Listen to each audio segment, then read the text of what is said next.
Monolog dramatic reading. Satu hari yang mencekam. Episode Penakut. Karya Purwa Kaida. Kalau dua orang penakut ketemu di satu tempat yang serem, gak kebayang segede apa kehebohannya. Aku ngalamin sendiri. Aku, Dini dan Dina tertinggal di tengah hutan oleh rombongan teman-teman kampus yang lagi berkemah di gunung. Semua ini diawali oleh kesalahan Dini. Kok nyalain aku terus sih? Aku kan juga punya pertimbangan sendiri tahu buat nyelamatin diriku sama nyelamatin teman-teman. Aku nggak egois kayak Dina tuh. Enak aja lo ngomong begitu. Semua ini emang salah lo. Lo kan yang iseng ngajak gue selfie di sungai. Terus lo ngajak gue nyari ujung sungai. Terus lo juga ngajak gue berenang dekat air terjun. Lo kok komplit banget nyalain gue. Masih ada dua lagi yang belum gue sebut. Udah, stop. Kalian berdua stop bertengkar. Tuh kan guys, mereka berdua tuh emang gak ada yang mau ngalah dan ngakuin kesalahan. Gak ada gunanya juga kok ngakuin kesalahan ke orang yang sok bener. Lebih baik sok bener daripada sok suci.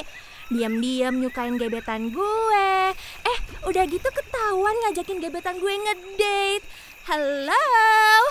Kalau mau selingkuh, pinteran dikit dong. Jangan sampai ketahuan. Disitulah awal mula pertengkaran mereka. Tadinya mereka tuh sahabatan, tapi jadi musuhan. Gara-gara tuh dua-duanya suka sama cowok yang sama. Ya, sementara si cowok gak suka sama mereka berdua. Aku udah coba jelasin ke mereka. Tapi, lupakanlah. Gak ada gunanya dibahas di sini. Singkat cerita nih, semua peserta camping dari kampus kami pergi tanpa menyadari bahwa mereka berdua tuh lagi asik-asik selfie dekat sungai. Ya, sementara aku lagi bikin jurnal perjalanan di dekat mereka. Sungainya bening banget guys. Lo tuh bisa lihat-lihat ikan kecil nih berenang-berenang di pinggiran sungai. Cuma sayang ikannya gak bisa diajak selfie. Gak lucu tahu. Sekalian aja lo bilang tuh ke orang-orang, halo, ikannya gak bisa diajak ngoceh, gak bisa dijadiin tempat curhat, gak bisa dijadiin gebetan. Udah kali. Masa lalu tuh gak usah diungkit-ungkit terus. Lagian dia juga gak cinta sama lo. Hatinya tuh masih labil. Mau milih gue atau milih gue? Ya jelas dong dia bakal lebih milih gue. Secara gue lebih available buat dia. Bangga ya lo bisa nyakitin sahabat lo sendiri. Gue gak habis pikir deh. Lo naruh hati lo itu di dengkul apa di jempol kaki? Lupa apa kalau selama ini gue selalu nolongin lo? Udah cukup. Gue mau terusin cerita gue nih. Jangan ada yang motong. Lo berdua diem. Nah, ketika aku udah selesai nih ngebuat jurnal, aku baru sadar kalau mereka tuh udah sangat jauh dari tempat aku duduk. Ya, aku panik dan berteriak memanggil mereka. Dini! Dina! Dini! Dina! Di mana sih kalian?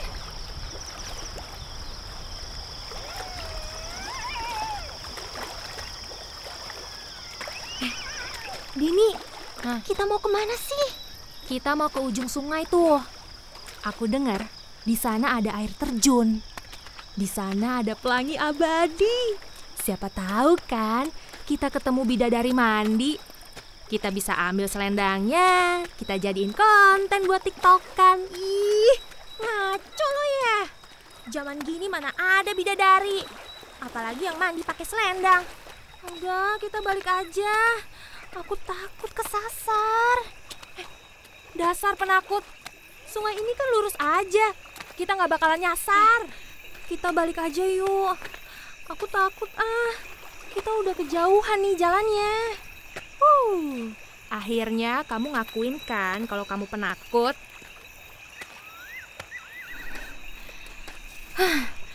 Aku nyusurin sungai sambil manggil-manggil Dini dan Dina.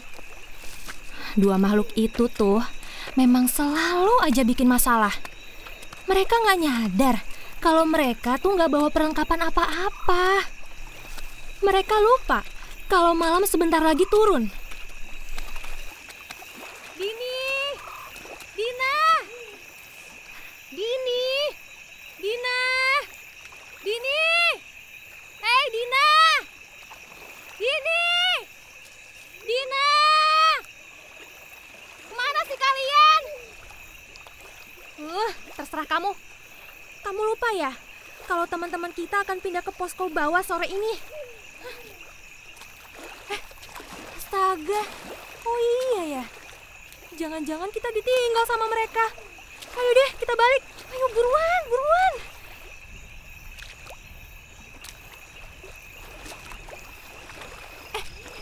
Itu Atin. Atin! Atin! Atin! Atin! Atin! Atin! Sini. Aku bersyukur banget bisa cepet nemuin mereka. Ayo kita balik. Jangan-jangan nih kita udah ditungguin sama teman-teman kampus. Ayo. Kami bertiga nih ya, berlari cepat ke lokasi camping. Dan astaga, aku menutup muka kesal. Udah gak ada lagi orang di lokasi itu. Nih, gara-gara lo kelamaan di sungai, kita semua ditinggal. Si Dini gak ngejawab omelan Dina. Kayaknya sih dia ngakuin kalau dia itu sumber kesalahan. Atau jangan-jangan dia lagi nyari-nyari alasan buat balas ngomelannya si Dina. Itu tuh, ada tas tuh. Tas kita tuh di pojokan sana. Ya Tuhan, kami bertiga tuh seneng banget. Karena posisi tas kami itu agak tersembunyi gitu, sehingga gak kelihatan sama orang lain. Tapi aku tuh menduga, jangan-jangan ya, gara-gara tas ini juga kami tuh ditinggal sama ketua regu. Iya, karena kan ketua regu itu pasti berpikir kan, tasnya nggak kelihatan nih. Jadi ya udah nggak ada yang ketinggalan anggotanya. Bukan gara-gara tas ini nggak kelihatan, Tin. Tapi gara-gara dia nih. Ternyata dia tuh ngajakin aku ke bawah itu tuh cuman pengen ngebuktiin kalau aku penakut. Nggak penting banget tau. Usaha lo tuh sia-sia. Gue cuman sandiwara. Aku juga. Aku melirik ke Dini yang menekuk-nekuk mukanya ke kiri dan ke kanan, seolah-olah niruin Dina yang lagi ngomel-ngomel. Sementara itu, ya aku gelisah lah, karena langit di atas kepalanya udah gelap. Ya Tuhan, kami harus kemana lagi nih? Ada yang bawa kompas nggak? Gue nggak punya. Aku juga nggak punya. Aku menggeram kesal, menatap kedua cewek keras kepala itu. Sekarang, siapa di antara kalian yang ingat jalan menuju ke bawah? Ke kanan. Ke kiri? Kiri? Apa kanan sih? Ke kiri. Ke kanan. Ih, ke kiri. Ke kanan. Ih. Aku menatap mereka dengan geram. Kalau udah gini, mana bisa aku ikutin mereka? Aku aja yang ambil keputusan. Kita jalan lurus. Nggak bisa. Kita ke kiri. Aku tuh udah hafal semua jalan menuju ke bawah. Nggak mungkin salah. Kamu lihat kan, nilai-nilai aku di kampus selalu A. Itu karena IQ aku 110. Ingatanku ingatan super. Ih, pamer tuh sama pohon-pohon. Supaya semua pohon kagum ke lo. Sekalian sama cacing tanah. Kali aja mereka mau selfie sama lo. Terus mau diajak ngedate diam-diam. Biasa deh, tong kosong nyaring bunyinya. Orang iri gede suaranya. Skillnya gak ada. Cuap-cuapnya sebaskom. Lihat orang lain hebat dari dirinya, langsung sirik, dengki, picik, benci, penuh hate speech, busuk, pikirannya kotor, gak ada yang bening nih, kayak hati aku. Terus, keluarin 1000 lagi cacian lo ke gue. Kalau perlu tuh ya, sampai nginep di sini. Gue dengerin semua omongan lo. Gue pengen tahu, sebening apa sih hati lo kalau udah ketemu hantu? Enak aja. Kita gak boleh nginep di sini, gak boleh. Udah, ayo jalan. Aku hanya geleng kepala ngelihat pertengkaran mereka. Mereka itu ya sebenarnya saling membutuhkan, tapi mereka juga saling benci dan juga gengsi. Si Dini berjalan pede memimpin kami. Melintasi jalan setapak yang nurun, kami berdua ya mengikutinya hingga langit menjadi gelap. Kita istirahat dulu ya di sini. Kita nggak boleh istirahat. Nih ya, menurut hitunganku, 1/2 jam lagi kita tiba di bawah. Udah, ayo terus jalan. Tapi kita udah 3 jam jalan, Din. Kaki gue udah kram nih. Gak bisa. Ini tuh udah jam 9 malam. Sebentar lagi nih ya, penghuni gunung nih bakal banyak yang keliaran. Biarin aja keliaran. Mereka pasti tahu di antara kita bertiga siapa dulu yang paling pas digodain. Siapa? Ya lo lah. Ih, nggak mau. Aku nggak mau ketemu setan. Ih, aku takut. Gue kasih tahu ya, setan itu paling demen sama cewek-cewek penakut kayak lo. Enggak. Dia itu ya bakal ngegerayangin lo dari belakang, dari depan, dari samping. Ini. Enggak. Tolong. Rasain. Tenang. Kalian denger nggak? Ada suara burung hantu. Mereka berdua kaget dan berhenti ribut. Mendengar suara burung hantu, si Dini dan Dina langsung merapat takut di belakang aku. Aku main-mainin senterku, mencari-cari di mana burung hantunya. Aku sedikit membual bercerita. Kata ibuku, kalau ada burung hantu, kita harus diam di tempat. Soalnya, burung hantu suka membawa mantra jahat penyihir yang disebar ke pejalan kaki.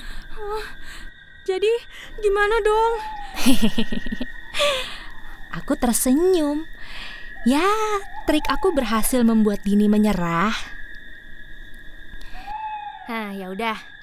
Kita bikin tenda aja di sini. Kita lanjutin perjalanannya besok pagi aja. Aku sih nggak mau ya kena kutukan penyihir jahat. Kalian juga nggak mau kan?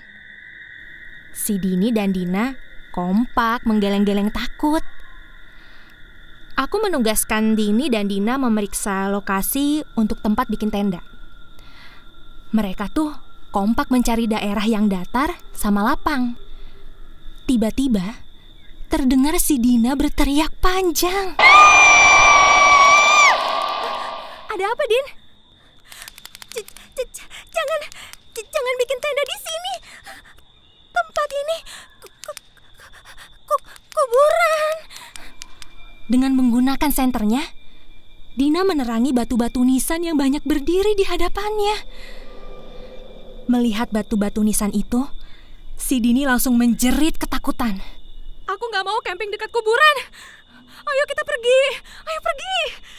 Tapi kan kuburan-kuburan itu nggak akan ngegangguin kita. Ih, kuburan-kuburannya sih enggak, tapi hantu-hantunya iya. Gimana kalau mereka bangkit pas kita lagi tidur? Hah? Gimana kalau ada mayat hidup kayak zombie ngegigit leher kita? Kamu pengen ya jadi zombie? Ya ampun, zombie itu kan bukan hantu buatan dalam negeri. Dia nggak mungkin lah ada di sini. Tapi gimana kalau salah satu kuburan terbelah, terus kita diseret masuk kuburan? Siapa yang mau nolong kita, hah? Kita nggak akan bisa bernafas di dalam kuburan. Pokoknya kita harus pergi. Nah, kami bertiga pun terpaksa pergi meninggalkan lokasi itu. Aku kesel banget sama Dini. Buat aku, kuburan bukan sesuatu yang perlu ditakutin. Tapi ya, kalian lihat sendiri kan guys. Percuma protes sama penakut. Dan ya, setelah agak jauh berjalan, akhirnya kami semua sadar kalau kami sudah kesasar. Aku memaksa Dini berhenti. Aku dan Dina menatap Dini dengan kesal. Puas kamu udah bikin kita semua kesasar, hah? Sekarang kita mau gimana lagi? Hah, itu mah pertanyaan receh buat orang yang IQ-nya 110. Yang ingetannya super duper tajam. Ya, kalau aku sih IQ-nya cuma 130. Nggak mampu deh ngejawab pertanyaan seberat itu. Giliran udah kesasar, seenaknya deh lempar kesalahan. Pinter amat sih nyari celah kelemahan orang. Gak ada terima kasihnya, udah diselamatin juga. Heh, lo tuh bukan nyelamatin. Lo itu ya bikin kita bertiga gak tahu lagi harus kemana. Hello, ini tuh hutan belantara tahu. Lo sadar gak sih? Di hutan belantara itu banyak binatang buasnya. Banyak hantu-hantunya. Lo mau ya kita bertiga jadi tumbal buat hantu-hantu gunung? Hah? Mau? Kita udah jalan nih 3 jam lebih tanpa istirahat. Kalau lo bener nih ya, harusnya tuh kita udah sampai posko bawah dari tadi. Nyebelin. Syukur-syukur kita masih hidup. Kalau besok kita ditemuin ya dalam keadaan tanpa nyawa, siapa yang tanggung jawab? Hah? Ih, omongan lo nakutin amat sih. Emang lo mau apa mati muda? Yang bikin gue mati muda itu ya lo. Ingat ya, kalau sampai gue mati duluan, arwah gue bakalan jadi arwah penasaran. Gue bakalan gentayangin lo setiap malam.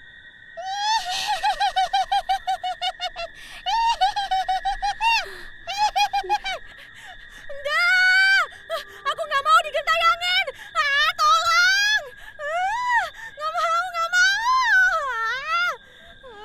Udah dong, udah. Udah tenang. Kalian berdua tuh jangan ribut melulu deh.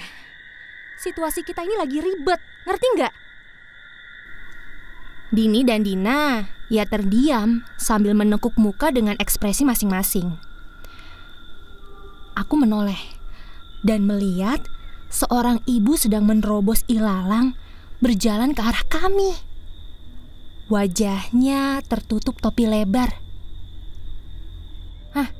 Tuh, ada ibu-ibu lagi jalan ke sini. Kita tanyain aja yuk.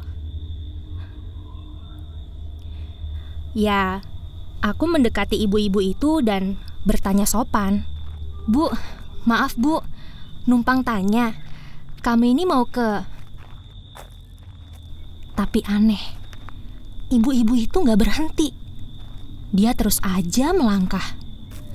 Dia bahkan tidak menoleh atau menghiraukan kami. Ih, aku langsung merinding. Aku langsung nebak nih, ibu-ibu itu pasti bukan manusia.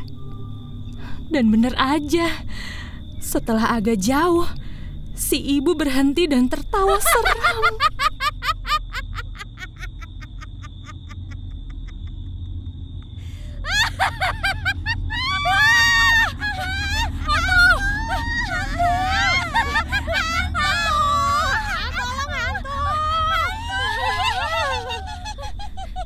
Dina dan Dini melompat ngumpet di belakang punggungku.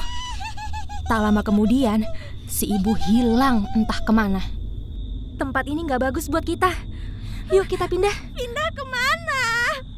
Aku takut. Aku gak tahu guys harus pindah kemana. Ih, aduh. Kalian bisa gak sih gak usah gelendotan di punggung aku? Berat tahu. Aduh, maaf dong. Tadi ada yang nyolek-nyolek punggung gue nih. Gue takut. Gue juga takut. Tadi ya, gue ngeliat ada yang melayang terbang di atas kepala kita. Warnanya putih-putih gitu. Loh, kok sama sih? Gue juga ngeliat ada pocong terbang di atas kepala gue. Kalau pocong lompat-lompat, bukan terbang. Pocong ada juga tahu yang bisa terbang. Guys, aku nutupin telingaku erat-erat. Aku nggak tahan ngedengar keributan mereka yang nggak ada habisnya. Ya Tuhan, mereka bikin pikiranku buntu. Aku nggak tahu deh harus mengambil keputusan apa karena mereka tuh begitu berisik. Kalau aja aku bisa menyumpal mulut mereka nih ya, mungkin situasinya agak mendingan. Aku nggak tahu kita ada di mana. Padahal aku udah 3 kali camping di sini. Kalau kita punya kompas, lumayan lah, kita masih bisa selamat. Kayaknya gue punya deh. Bentar, gue cari. Tadi katanya nggak punya. Ya sorry, gue baru ingat kalau gue punya. Protes aja sih ke gue. Heran deh. Mana ya? Kayaknya gue nggak punya deh. Nyebelin. Maaf. Tiba-tiba dari depan kami muncul ibu-ibu yang tadi aku tanyain. Tadi mau nanya apa, Dek? Kami bertiga sontak kaget, menjerit ketakutan, dan kemudian berlari terbirit-birit.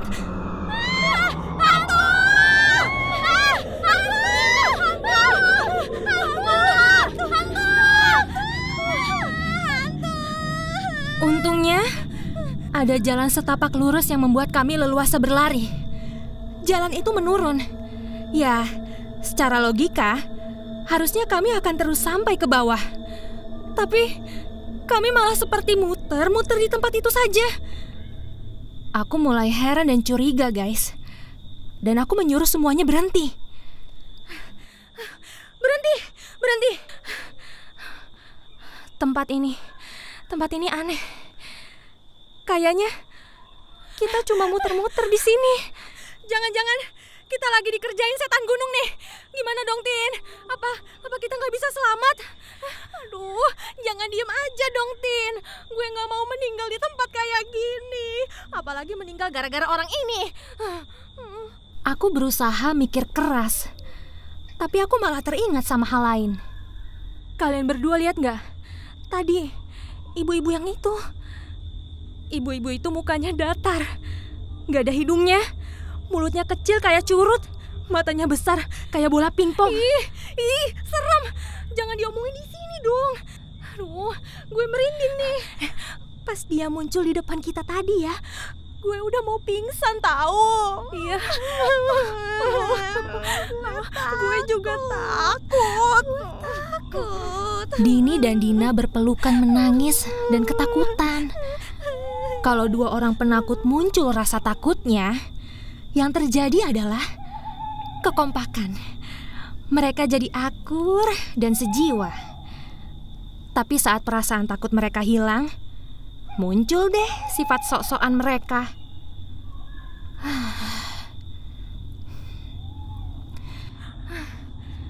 Kalian berdua, berhenti dong nangisnya. Sekarang pikirin dulu deh, kita harus gimana? Kita bikin tenda atau terus jalan? Gue takut. Gue juga. Iya, aku tahu. Tapi kita cuma punya 2 pilihan. Diam di sini sampai pagi atau terus jalan sampai pagi. Terus jalan sampai pagi. Mana kuat. Sekarang aja gue udah gak kuat. Dengkul gue nih gemeter. Kita bikin tenda aja di sini ya. Tapi tendanya satu aja. Jadi kan kita bertiga bisa tidur nih di satu tempat. Jangan pisah-pisah. Kemarin malam pas gue tidur sendirian, gue ngerasa ada yang narik selimut gue. Sama, gue nggak cuma ditarik selimutnya, ada yang ngeraba-raba kaki gue. Kukunya panjang-panjang. Terus pas gue buka mata, kayak genderuwo gitu. Matanya segede apel, badannya berotot, warnanya hijau. Hah?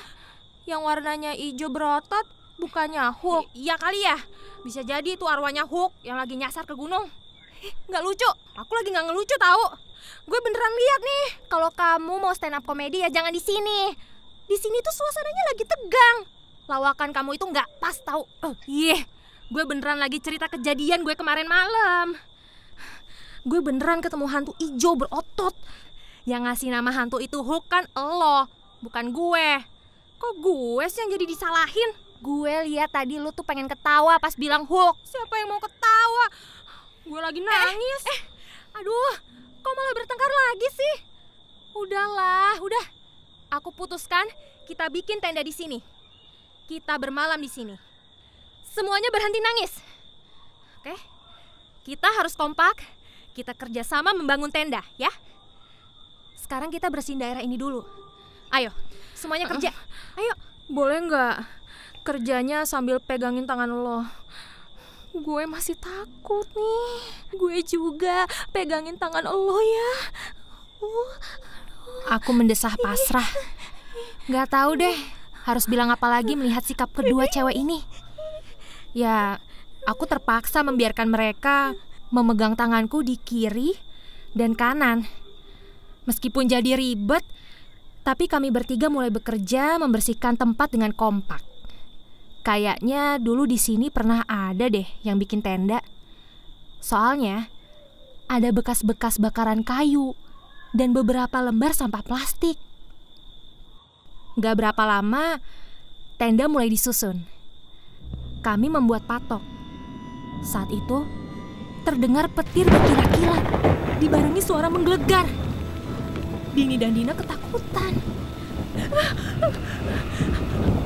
Atin, tadi pas lagi ada kilat, gue ngelihat ada serombongan orang berwajah hitam di sebelah sana.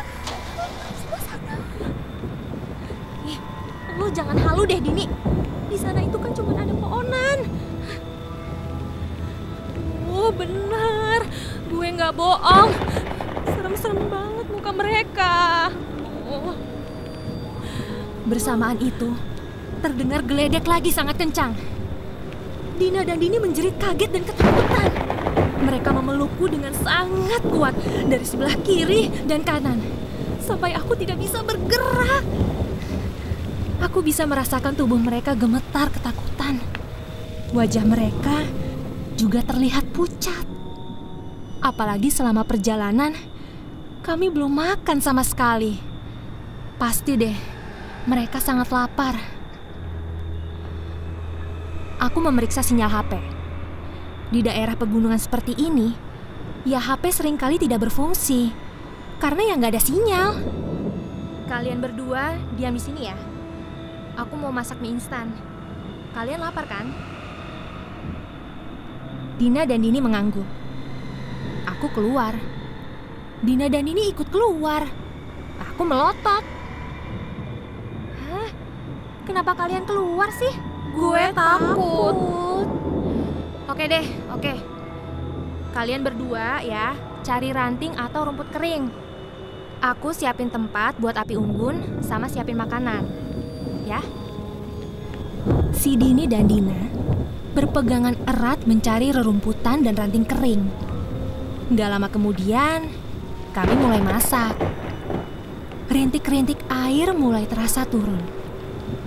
Ada kabut kecil menyelimuti kami. Kami makan tanpa suara. Dan di tengah keheningan, muncul seorang nenek tua di depan kami. Kami semua menatap tegang karena kami tidak mendengar suara langkah pemunculannya. Dini dan Dina gemetar menatapnya. Nenek itu berkata dengan suara putus-putus seperti dieja. Cucu nggak usah takut. Nenek kan juga orang. Tuh, ini udah mau hujan gede. Cucu nginep di rumah nenek aja. Rumah nenek dekat di sana. Aku menatap nenek itu tanpa kedip. Meskipun kulitnya keriput, nenek tua itu terlihat cantik. Rambutnya hitam, panjang, tubuhnya masih tegap. Terdengar lagi geledek kencang. Gerimis mulai terasa kencang dibarengi angin keras. Tenda kami berguncang-guncang. Ayo jalan, nanti keburu badai. Di sini nggak ada tempat berlindung. Aku di sini aja deh. Jangan. Nanti kamu nggak selamat. Di luar dingin. Kalau ada salju, tambah dingin. Nanti kamu mati membeku. Aku menatap Dini dan Dina yang tidak bersuara. Mereka terpaku kayak kena hipnotis. Dini dan Dina menoleh padaku.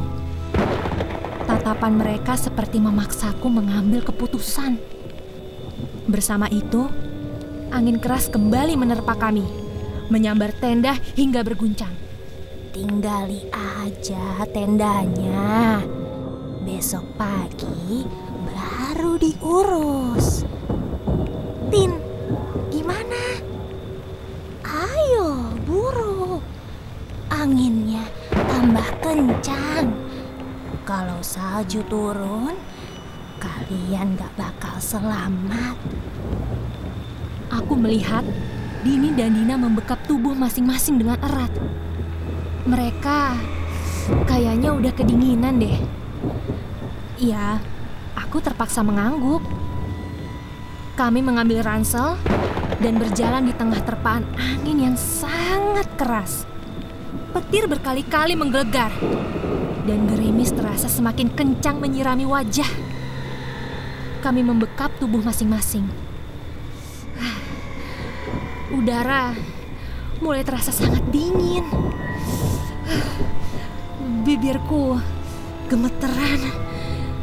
Sementara si nenek di depan kami berjalan dengan santai, tanpa jaket, tanpa payung, tanpa merasa kedinginan.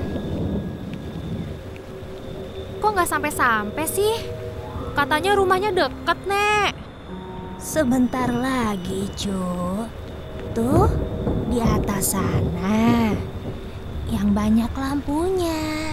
Kami semua menoleh ke atas.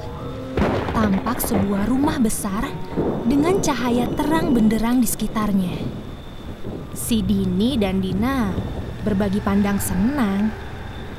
Rumah besar itu mirip sebuah guest house. Pasti udah kebayang kan di kepala mereka kalau di rumah itu ada kasur dan bantal empuk, di mana mereka bisa tidur pulas dengan mimpi yang indah.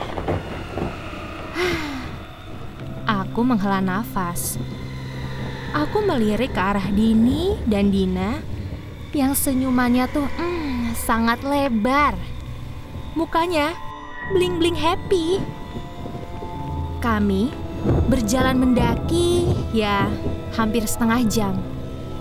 Akhirnya kami sampai deh di rumah besar itu. Saat itu ya udah pukul 12 malam. Si nenek cantik membukakan pintu buat kami. Pintunya besar, terbuat dari kayu jati. Nah, begitu kami masuk, kami semua terpukau melihat rumah si nenek yang sangat mewah. Bangkunya aja terdiri dari sofa-sofa empuk berwarna biru. Lampu-lampu hias bergantungan indah. Kaca-kaca besar menempel di dekat meja-meja kecil dari jati. Semua yang ada di sini, Mirip fasilitas interior hotel bintang 5. Cucu pasti masih lapar. Nenek udah bikinin makanan buat cucu. Terus si nenek masuk. Dini dan Dina sih berteriak-teriak girang.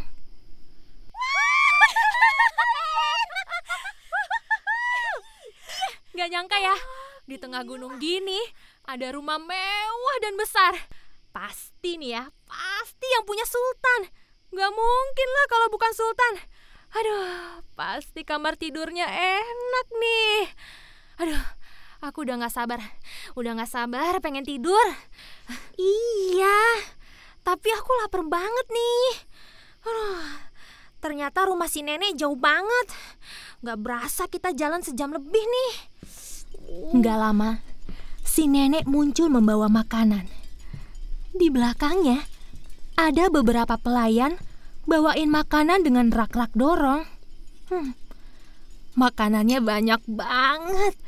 Sampai kami semua takjub dong melihatnya. Nek, banyak banget. Gimana caranya ngabisin semua ini, Nek? Makan aja sepuas cucu. Habis makan, baru tidur. Nenek udah siapin kamar buat cucu. Nah, tanpa kode 1, 2, 3, Dini sama Dina segera nyantap makanannya sebanyak-banyaknya. Mereka makan dan makan hingga perut mereka tuh penuh dan gak kuat bangkit lagi dari kursi. Puas. Super duper puas. Hari ini ya, hari yang gak bakalan terlupain dalam hidup gue.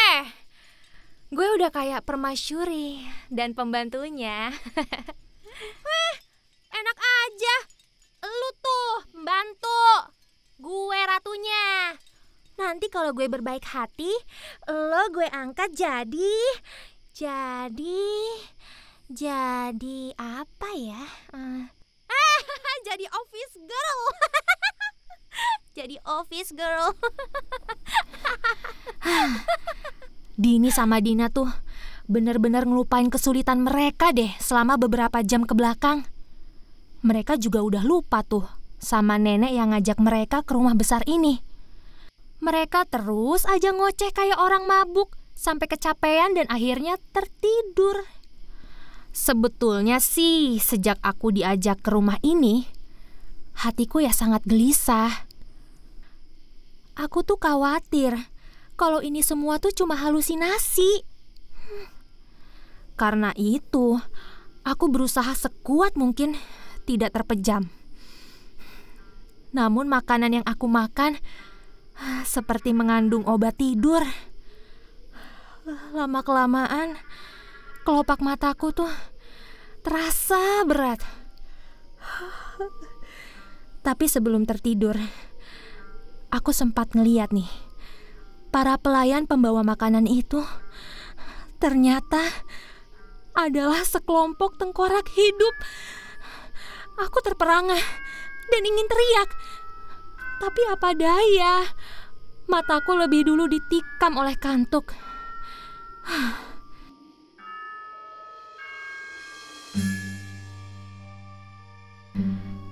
Angin bertiup kencang, membuat air runtuh secara bersamaan seperti hujan menyiram wajahku.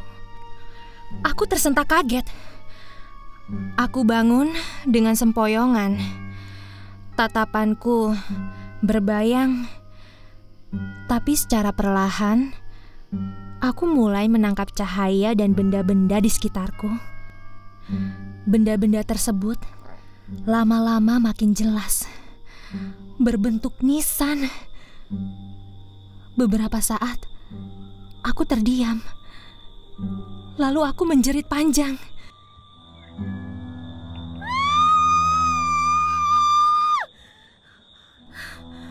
Aku buru-buru bangkit, menoleh ke kanan dan ke kiri. Sejauh mata memandang, aku hanya melihat deretan kuburan. Ya Tuhan, benar kecurigaanku semalam. Ternyata kami hanya dikerjain setan gunung. Aduh, aku menjadi panik karena tidak menemukan Dini dan Dina di dekatku. Padahal semalam kami duduk berdekatan. Aku berputar mencari keduanya. Astaga, mereka ada di pinggir jurang. Aku berlari mendekati Dini dan Dina yang asik ngorok. Bangun! Bangun! Bangun! Dini dan Dina terbangun. Mereka menggeliat dan nyaris terguling ke dasar jurang. Aku menarik kaki mereka sehingga mereka terbangun dengan gusar. Apa-apaan sih? Narik-narik badan aku kayak gitu. Sakit tahu. Tahu nih. Emangnya kita sapi ditarik-tarik? Buka mata kalian. Oh, udah siang ya? Aduh, badan aku pegel banget nih. Keenakan tidur. Aku juga pegel. Kenapa sih aku dibangunin? Aku kan lagi mimpi berenang. Di rumah ini ada kolam renangnya nggak ya? Aku pengen banget deh berendam seharian. Aduh, buka mata kalian yang benar. Kalian itu ada di kuburan. Itu di pinggir jurang. Hah? Di kuburan? Di pinggir jurang. Semalam itu kita dikerjain sama setan gunung ini. Hah? Kursi yang kalian dudukin itu kuburan. Hah? Makanan yang kalian makan juga ternyata cuma bangkai-bangkai binatang. Tuh lihat. Tulang-tulang dan sisa makanan yang kalian gigit. Semuanya udah rusak dan berbau busuk. Apa? Kita berdua makan bangkai?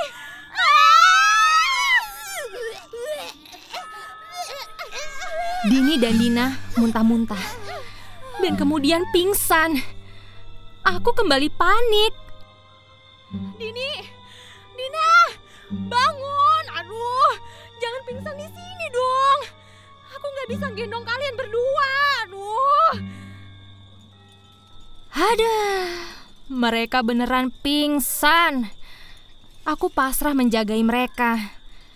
Di sisi lain ya, aku bersyukur. Setidaknya nyawa kami semua masih selamat. Hingga siang menjelang, Dini dan Dina masih terkulai pingsan. Tapi untungnya, tak berapa lama tim SAR di gunung ini menemukan kami.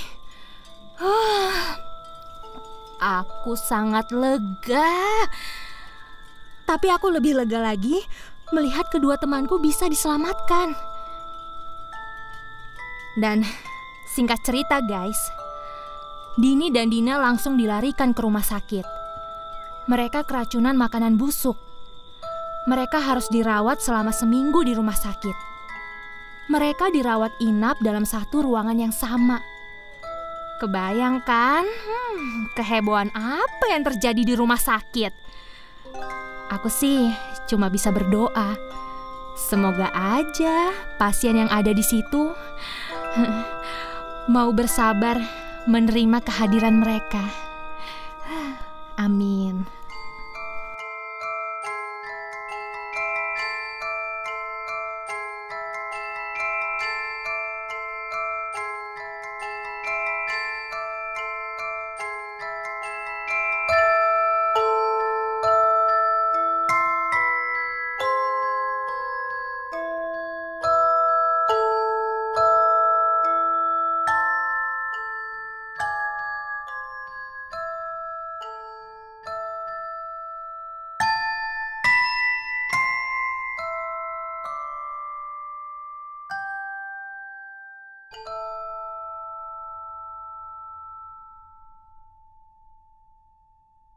Monolog ini dibacakan oleh Melati P. Putri loh.